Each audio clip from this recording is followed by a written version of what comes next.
আসসালামু আলাইকুম সবাইকে। কেমন আছেন আপনারা সবাই? আশা করি আপনারা সবাই যে যেখানে আছেন ভালো আছেন। আজকে আমি আমার ভিডিওতে একটা নতুন পেন্সিল ইউজ করতেছি রাফ স্কেচের জন্য।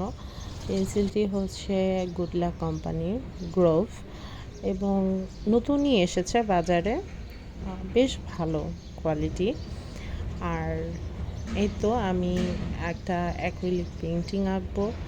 পেইন্টিংটা আসলে দেখতে অনেক সিম্পল, বাট এটা যখন আপনারা আপনাদের বাসায় ফ্রেম করে রাখবেন বা বাসার দেয়ালে টাঙানো হবে, দেখেই শান্তি লাগবে।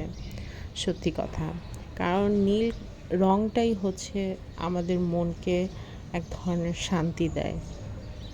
নীল সমুদ্র, নীল আকাশ দেখে যেমন মনে একটা শান্তি জাগে, ঠিক তেমনি নীল রঙটাও সেরকমই।